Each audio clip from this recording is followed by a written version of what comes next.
Hi, my name is April Kirkwood. I'm a licensed therapist, and today we're talking about the steps you need to heal from an abusive relationship.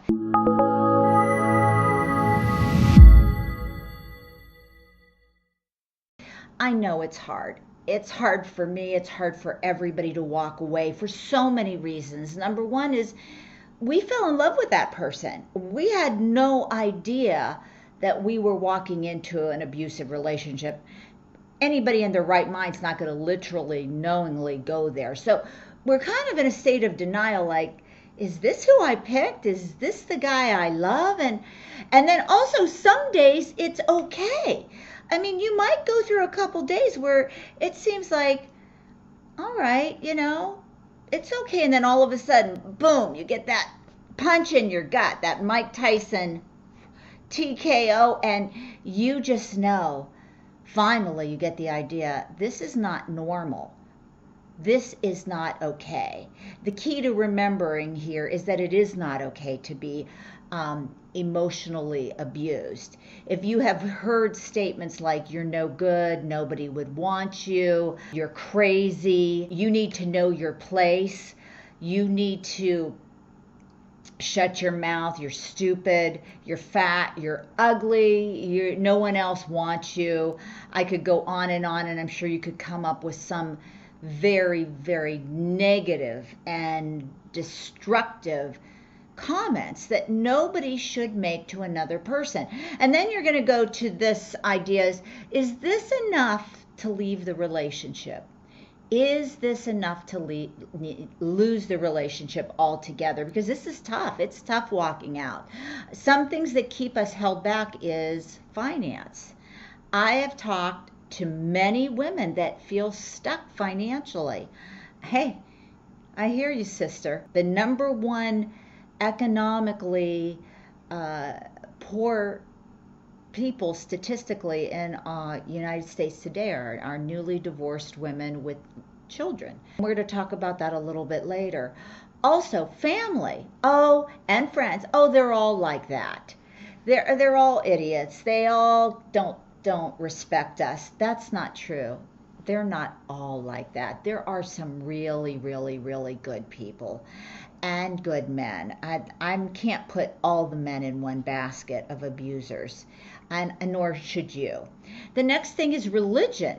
Religion tells us in many cultures, and I'm not here to discuss religion, I'm about spirituality, but the religion that has broken off into cults and little sects that say, the man, and you can take any scripture, trust me, I'm good at this, and you can weave it in anything you want, but the woman is to be quiet, seen, not heard, that you are to be submissive to your husband at all of his requests, a good woman is quiet. The Bible is no respecter of persons. Everyone is loved. Everyone is respected. Everyone, from the little mouse to the biggest elephant, to the man, to the woman, to the child, to the handicapped, to every culture and every demographic. So if your religion has made you feel that you are wrong to ask these questions, then I'd like you to rethink that. There is so much good literature out there, and on my website I am going to give you some books. So let's go on to the caterpillar. The moment you realize all those things we talked about are crap, baloney, cray, then it's like finally you are born. You are born. Now, this is a very, very dark time, and I understand that, but it's like being born isn't always easy. It's new, it's frightening, you don't have the skills, you feel completely alone. But then on the other hand, you have a whole new opportunity out there. And when you have had enough and the last door has been slammed for the last time and the last money has been held over your head, and you're sitting sobbing saying, I can't take it anymore, that is your moment. of rebirth. Now, what does a caterpillar do after it's reborn? What does it do? It eats and it feeds and everything, and it grows and it grows and it grows and it gets stronger and it gets stronger and it gets stronger. How do you do that? By seeking counseling, by getting a good support system, by pulling back from that whoever is abusing you. You don't have to do it automatically. This could take a long time. These steps don't go in any rational order, and they sometimes, like grief, go back and forth and flip back and forth. But you are growing and getting stronger, and you are learning new skills as a baby until you mature into a caterpillar that understands where you have been, your then and there, to your here and now. Now, the next step is the most severe, one of the most severe, is when the caterpillar weaves itself into a cocoon in silence, in prayer, in retrospection, and in grief. It is so heartbreaking to give up on somebody you loved. Maybe you've been with them 4 years, 7 years, 15 years, 25 years, 30 years, 50 years. It is an actual death. It is a loss. And with that death, you're thinking all the changes that are going to have to come. You may lose friends. You may lose some family. You may get chastised. Your kids may not understand. It's a time for you to go in and sleep and rest. After being in the dark quiet for so long, you are going to poke through, and you are going to struggle to tear off all that doesn't work for you anymore. You're going to tear off that cocoon, pulling at it, gnawing through it. And you are going to transfer everything you are into a new being. You're going to take skills that you have been thinking about, and you are going to be made new. As any new butterfly, you will sit for a while and drink in some nectar. I think that's what they drink.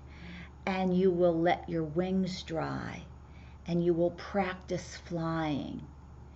You will be absorbed in a healthy way on finding yourself again, new, ready. And this is a very difficult time too, because there's going to be people, your husband, your family, going, I don't like this new you. You know, really, when they say they don't like this new you, they don't like how you treat them. Okay, remember, it's usually always about them. I mean, we're all kind of self, outward thinking.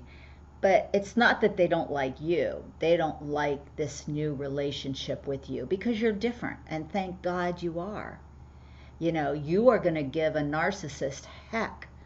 You are going to give someone selfish that has been using everybody all the time. You're going to give them a nervous breakdown. Oh, well.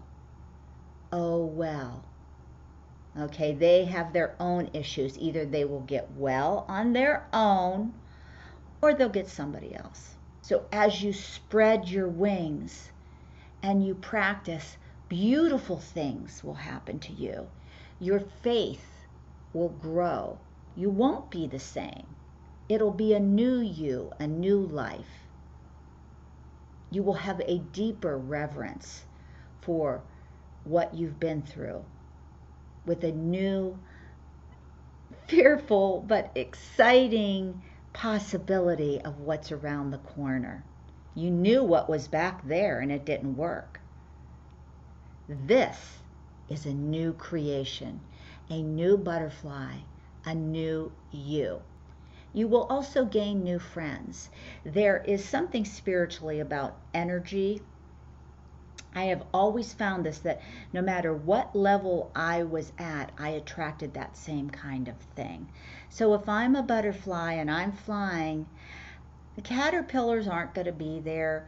The abusers aren't going to be there. They're in a denser energy. You're going to meet other butterflies.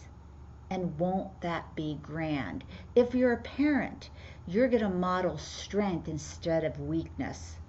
There were times in my life when I did not do that, and I was in abused relationships.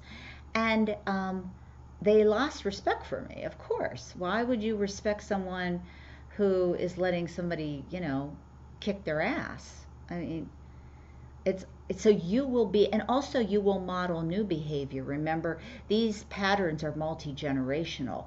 The best thing you can do for your children is to become the butterfly. I have a healing meditation. You're going to get that free. All you have to do is subscribe to this YouTube. And remember, you're not stuck anywhere. Life is always changing. You have choices. Get the information you need. Go through the steps and fly. Until we meet again, I love you. I praise you. I appreciate you. You are God's child. Great things can happen to you, and nothing can stop it. Until we meet again, I'd love to talk to you. Email me, AprilOfCourse@gmail.com, or just go down on the YouTube channel. Take care.